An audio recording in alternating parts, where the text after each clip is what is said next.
Hi, everyone. This is going to be a very interesting episode. I hope you'll enjoy it. It's an investigation in what's called the Shapira Scrolls. And when you study the root cause of these documents, they were brought up in the 1880s.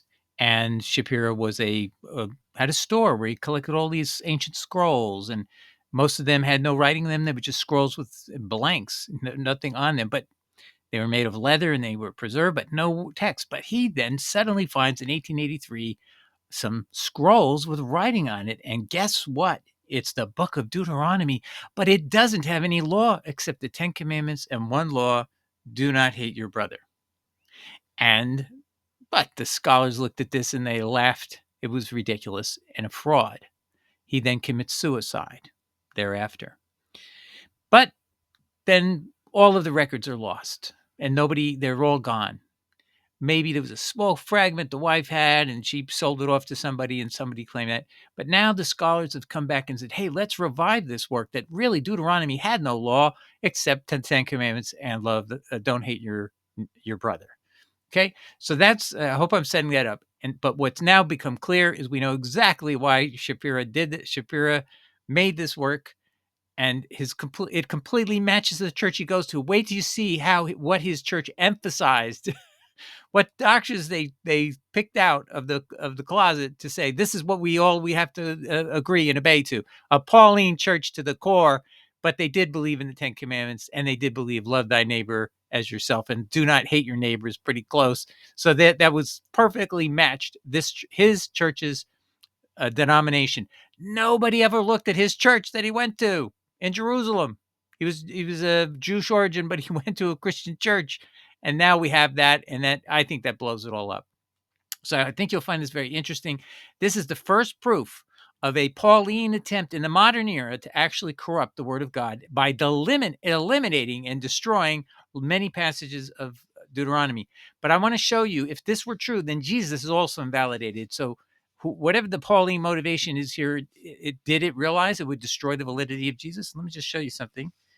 Jesus quotes many times from the Tanakh, but the book of Deuteronomy is what we were talking about. So the 10 Commandments are not in these passages where we're reading here. Jesus is quoting all these verses here.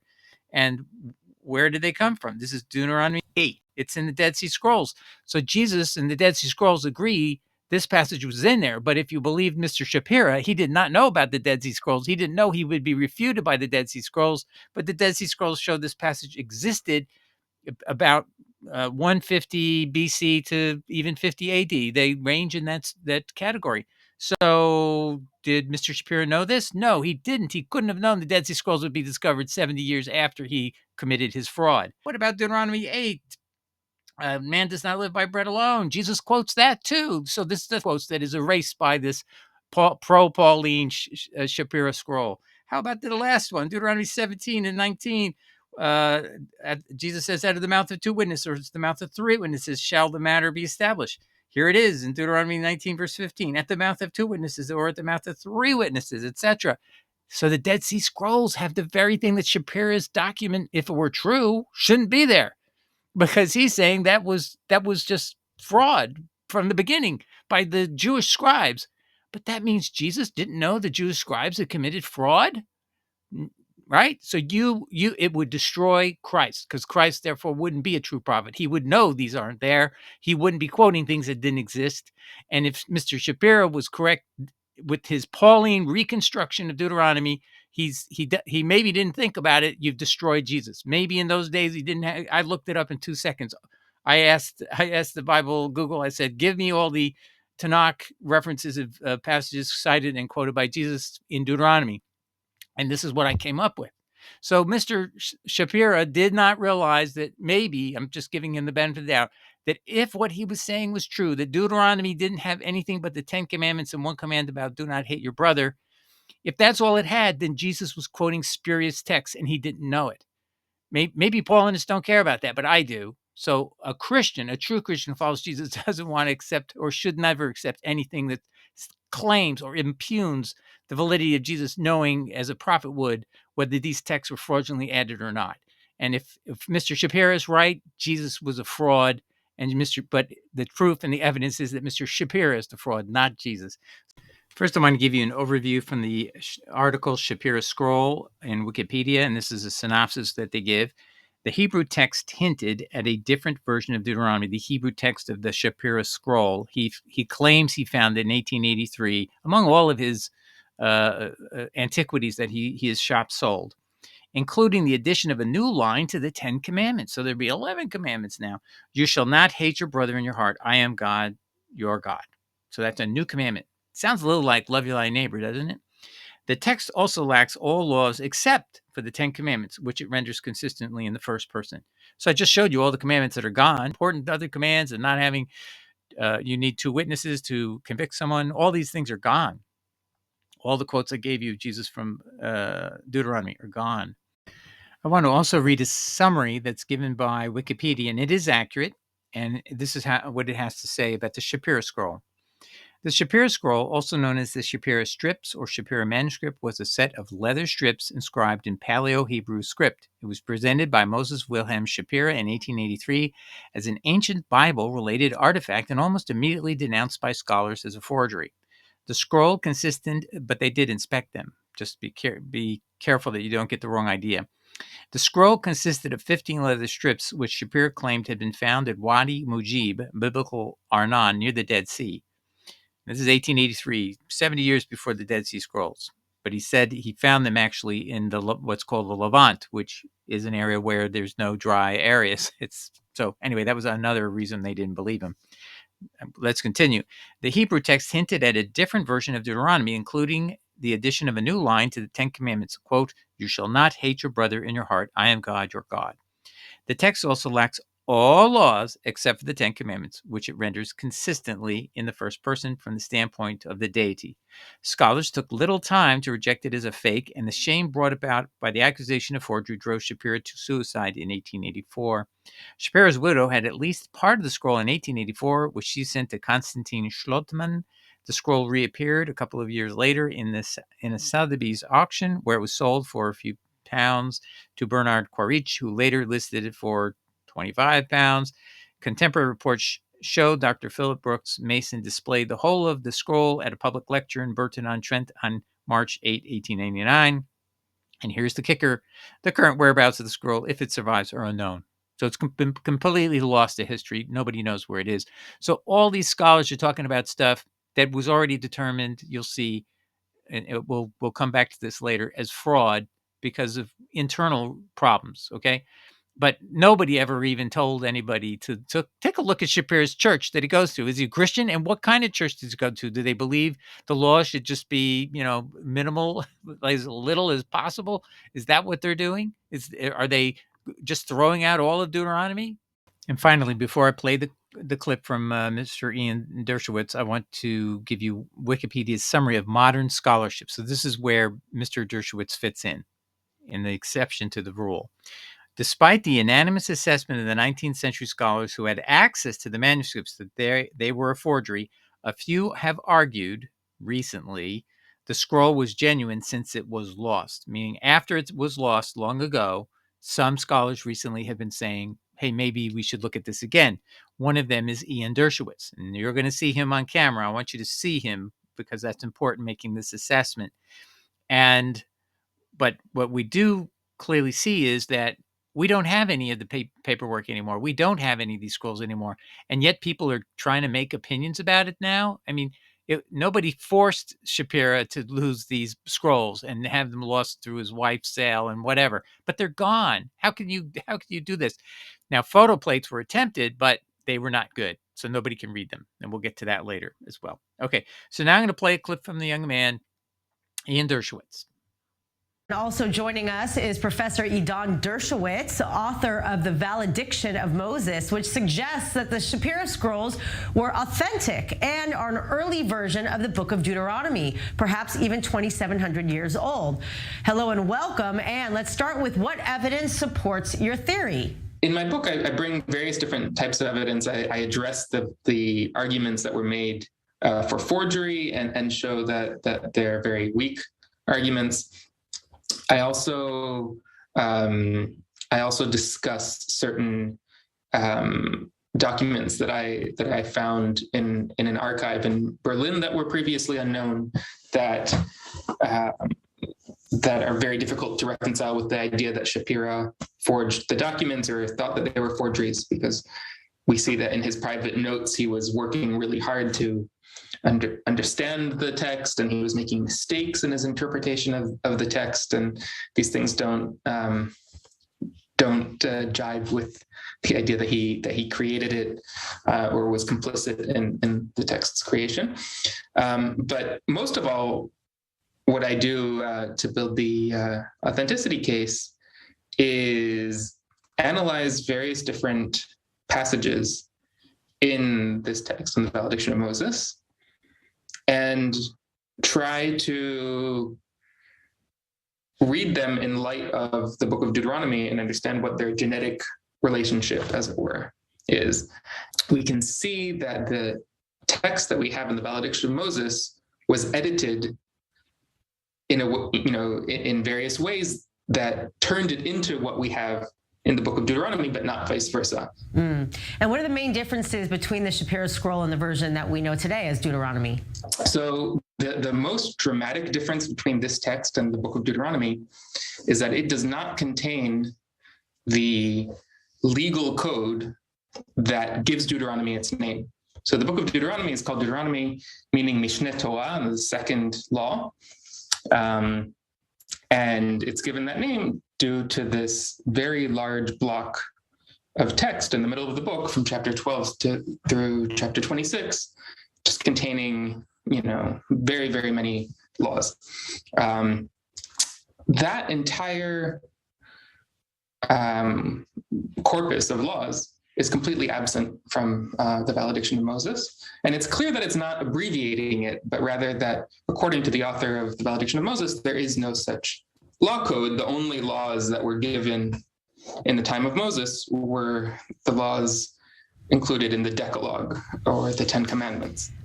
I just want to interject that Edan Dershowitz made this title up. It's not Shapira's Scrolls were always called Shapira Scrolls. They were never called this name, Valediction of Moses. It's simply something he made up, Edan Dershowitz made up. That's even mentioned in an abstract of an article on the Harvard University website, profiling his article, profiling him, and referring to Shapira's infamous Deuteronomy fragments, the literary work that these manuscripts preserve, which Edan Dershowitz calls the Valediction of Moses, is not based on the book of Deuteronomy. So this is definitely a completely made-up title. So please do not get the idea that because it's being able to be referred to in this way, that it has any validity historically. This whole title has been unknown in history. The scrolls are unknown in history, never quoted anywhere else, period. Nothing. No fragment, anything that confirms any of this ever. And the Dead Sea Scrolls completely contradict it, as we showed you earlier. All right, so now we'll resume with Edan Dershowitz's interview with the people at I-24 News. Earlier in the show, we had an interview with author Hanan Tagai, who also claims in his book that he found the so-called smoking gun, which is the ancient Yemenite Torah books, which were used to make the scrolls, supposedly by Shapira. What are your thoughts on that? Okay, I'm going to cut off a couple of minutes of talking because he ends up concluding it wasn't a smoking gun, whatever this other scholar was trying to do to support what he was saying, and he even himself admits it doesn't prove my case. Furthermore, the margins are, the dimensions don't really work. It's not sufficiently tall and so on. So it really is quite clear that he did not find the smoking gun. Meanwhile, Professor Israel Knoll, who we're going to interview next, claims in his article that the Shapira Scroll is a forgery. He uses an example by analyzing the word edut, a testimony or a commandment in Hebrew, and claims that it was in use only in much later Hebrew texts. What are your thoughts about that? His reading edut in this place in the text is arguable, and in fact is not the way that I or Professor Patel read that word. We read it instead as adat. All right. So before this announcement or revelation in 2022 about Mr. Shapira's church matching the exact doctrine of what you're seeing in the book of Deuteronomy revised, I would say revised, obviously by Shapira in his mind, and then made it. He's an antiquity person who deals with all these things, and he's making a lot of sales, and many of them are disqualified because they're not valid. But this one, he's trying to get in there too, and it fits his church. But before we get there, let's read. This is 2021, before that revelation came into light. The case for forgery, just simply on the paper that we have left, and to make a decision. So this is what this was an article where it says one of the German scholars, Hermann Goethe, wrote a monograph examining the leather, the script, the spelling, and the contents, in which he concluded that the manuscripts, quote, cannot be genuine but must be forged. Footnote 5, and we go over here. Hermann Goethe, Fragmente einer Länderdanschrift erhalten. I don't know how to say all these things in German. Leipzig, Hartel, 1883, at page 77. A study conducted by Christian Ginsburg for the British Museum, to which we will return below, concurred, quote, the manuscript of Deuteronomy, which Mr. Shapira submitted to us for examination, is a forgery. Footnote 6, this was published in the London Times at the time. Mr. Shapira's manuscript, The Times, August 27, 1883, at page 6. Shapira had placed great hopes in these manuscripts. Now a broken man, in debt and humiliated, he wandered across Europe. 6 months later, on March 9, 1884, he committed suicide in a hotel room in Rotterdam. And here's what the scroll looked like when they took photographs. I think this is what it is. It says here, Shapira Scroll now lost. The Shapira Scrolls have been preserved in drawings, transcriptions, and illegible photographs. There's nothing visible anymore. The photograph shows a fragment of one of the Shapira Scrolls. To publicize the discovery, the above drawing appeared in several publications, including Scientific American on October 27, 1883. The drawing hints at the ancient Hebrew writing on the scrolls and also illustrates where the scrolls were reportedly found. Okay, and then I already covered this footnote 6. Okay, so we'll move on. Now, I want to show you the opposing argument, so you just get the flavor of what's going on here. Again, both of these arguments are happening in the absence of any information from 2022, where we know Mr. Shapira's church and what they believe. Now, before I tell you, read this to you, I want you to know it allegedly had two co-authors. Okay, it had Edon Dershowitz and James Tabor. And you would think, oh, James Tabor, he went along with this. No, you got to look at the footnotes. It says this, for this co-authored article, James Tabor wrote the introductory section, Dead Sea Scrolls Similarities, and Edon Dershowitz contributed the section, Genuine Manuscripts. And so what he said, all that Tabor says is that the Dead Sea Scrolls were initially thought to be frauds, but after a careful investigation, they were found to be true. Okay, well, James Tabor made a good point, but that doesn't mean it applies here. But that seems to me, I don't ascribe any misleading effort by James Tabor. He's doing what he's supposed to do. But to attach that into this and put James Tabor as a co-author seems to me quite something I wouldn't have done if he's just telling us about a simple objective fact about what happened to the Dead Sea Scrolls and why it got tested, and those scrolls still exist to this day, and everybody can test it over and over again. This is gone. This was deemed forgery by the top experts of the world in 1883, British Museum and the German scholars. I mean, come on. So this is not the way this should have been presented, in my opinion.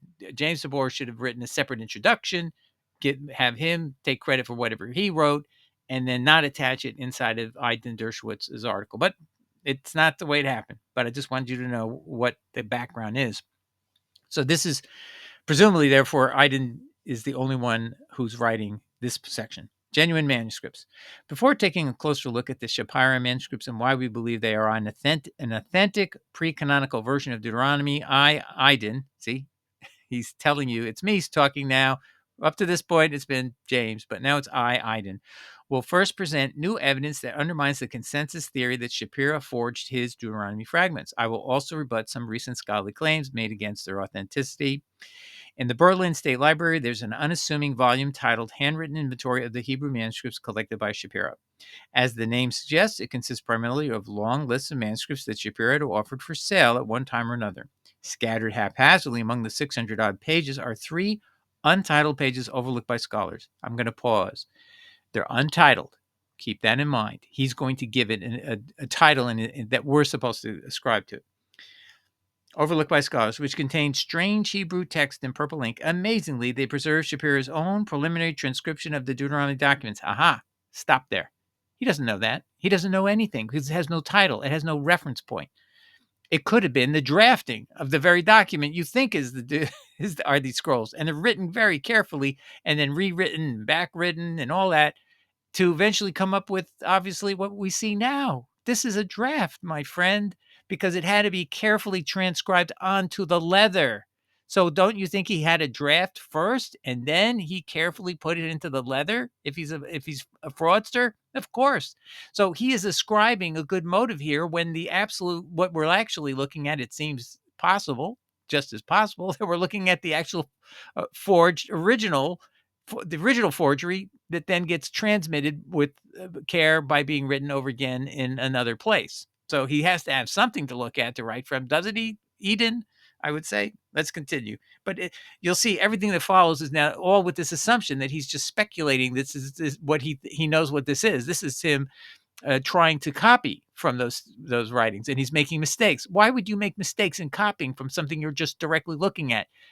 These mistakes, my friends, are the evidence this was the original draft of the fraud that ends up being put on leather straps. But I digress.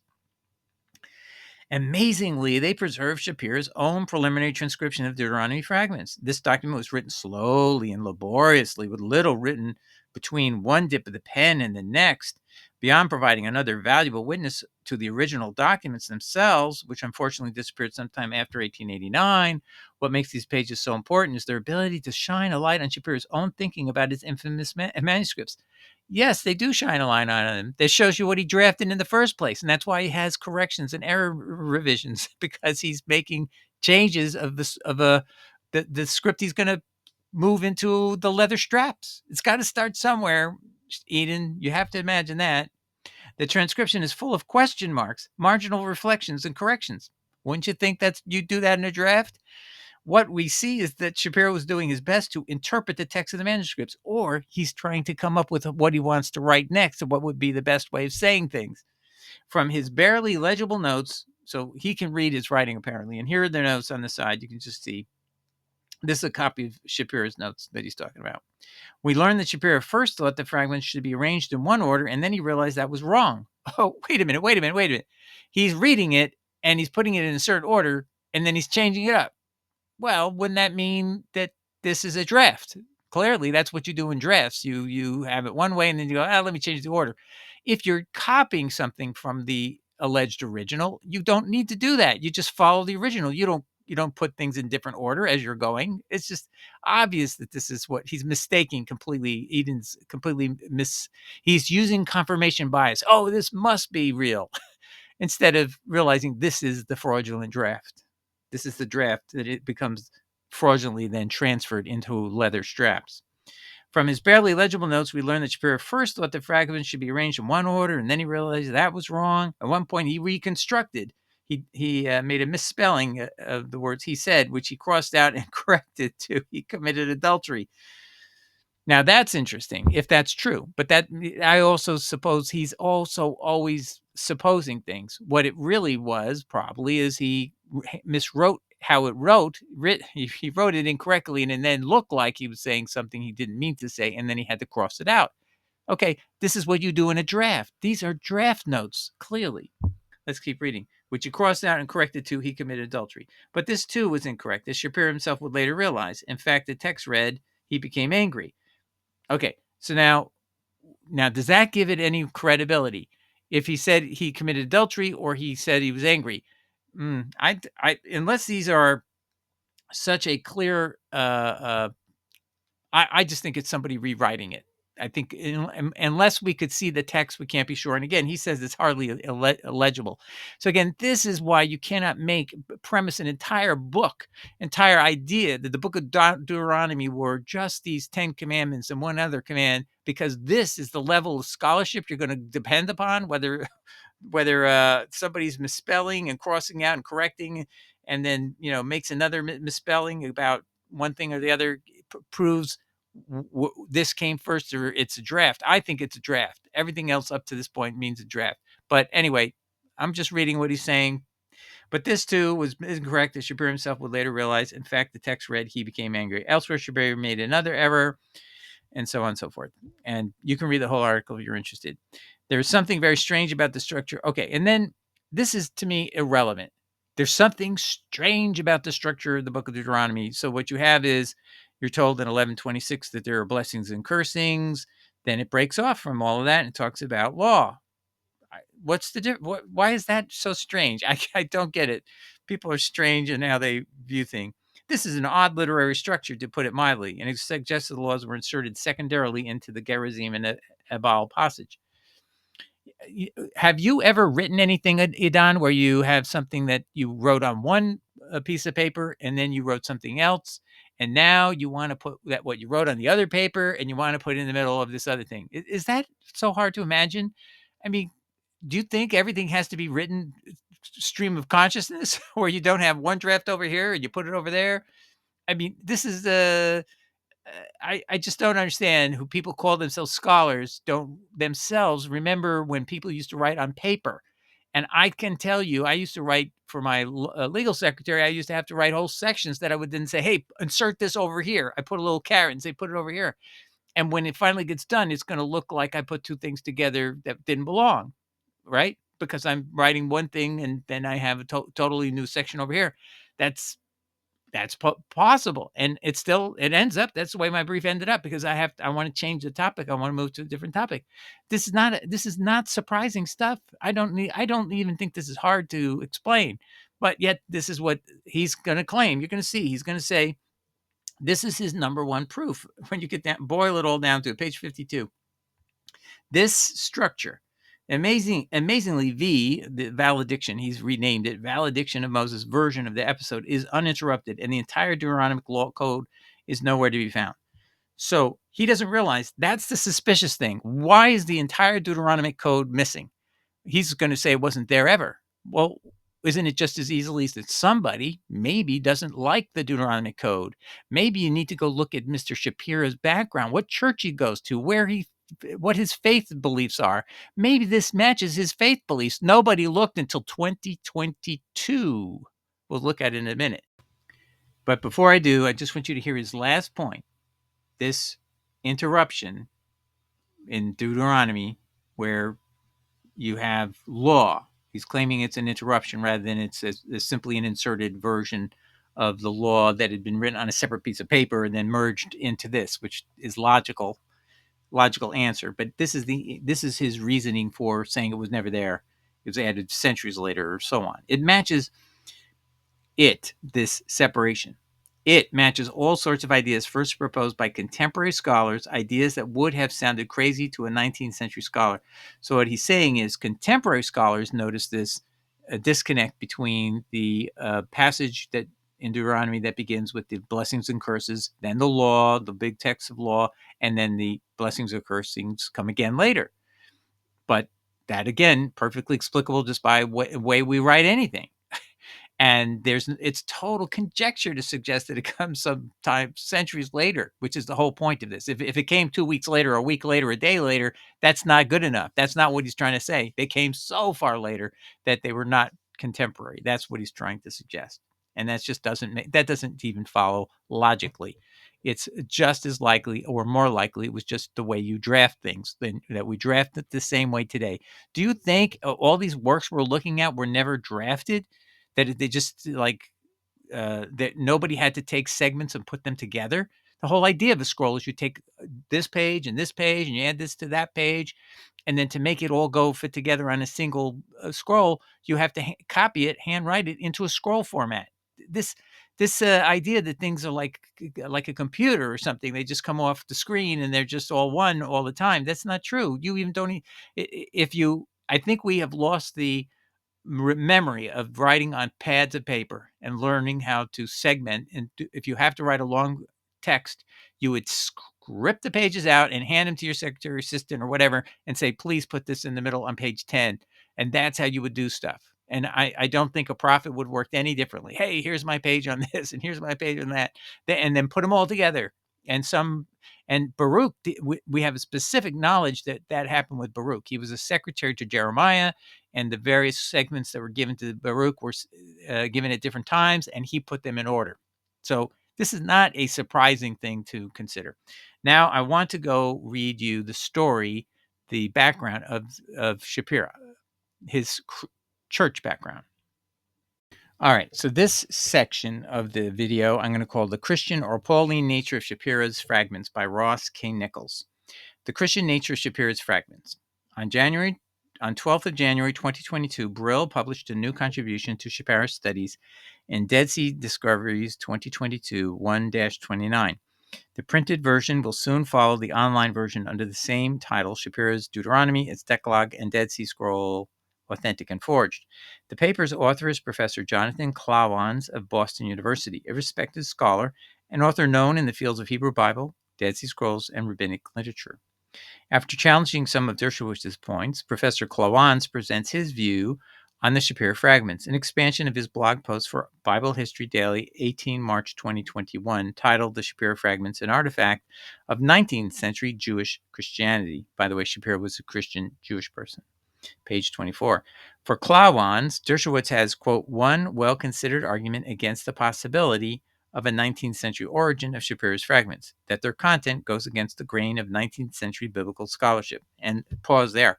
So Klawans acknowledges that Dershowitz made a good point, if it were true, a good point that it didn't, what we're seeing in the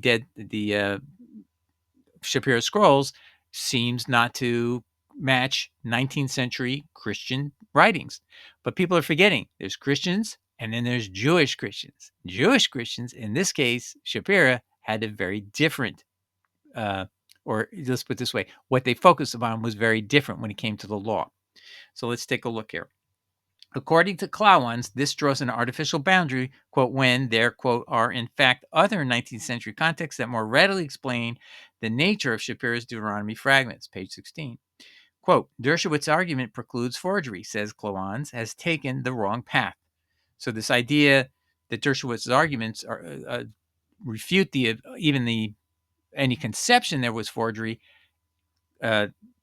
Klawans is saying you've taken the wrong path. You have to stay on the path of forgery, and you'll see it fits. And then Klawans continues. The trajectory we should follow runs from Bleak through Shapira down to Ross K. Nichols, who similarly asks in his semi-academic, semi-theological book, The Moses Scroll, what did Moses write? So Klawans gives a toss out to Ross K. Nichols, who's the guy writing this, as somebody who sees things in a certain way that would help teach Dershowitz, you need to get off this dime.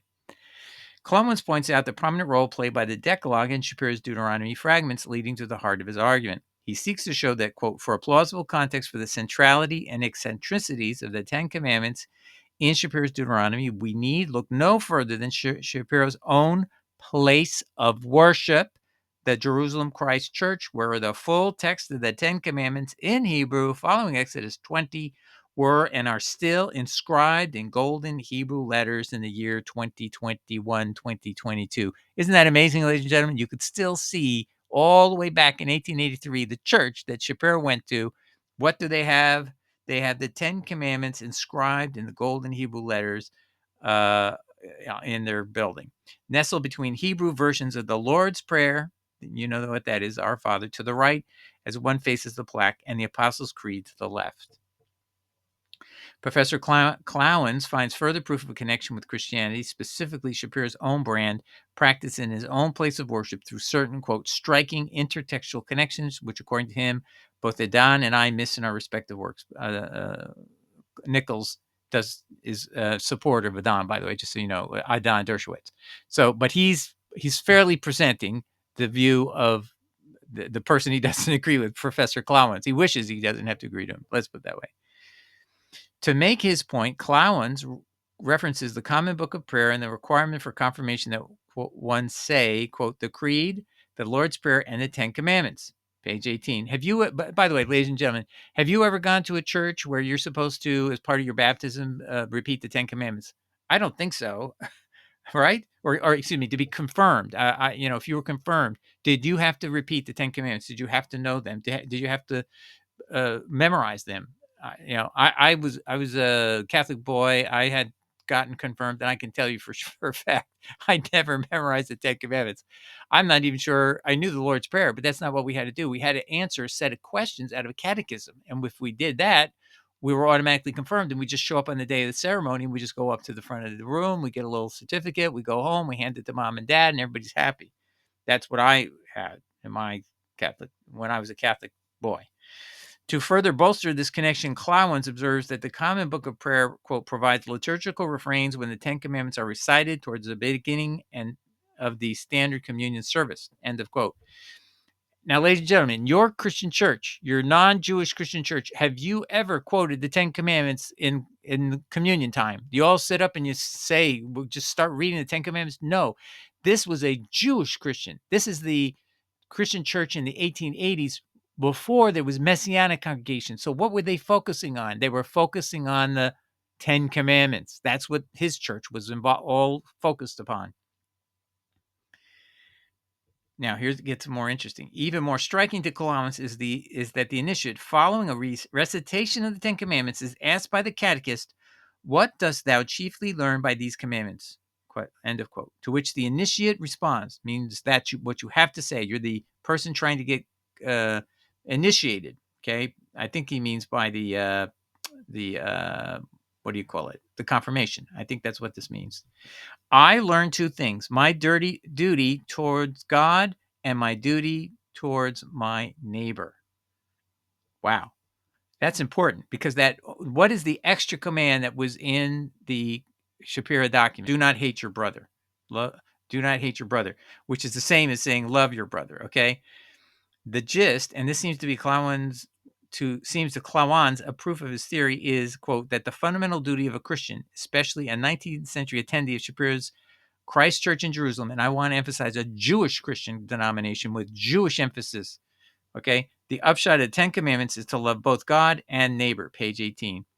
This love of God and neighbor, central to Christianity, is found in the teachings of Jesus, and he cites that, and he says Paul, Romans 4:13.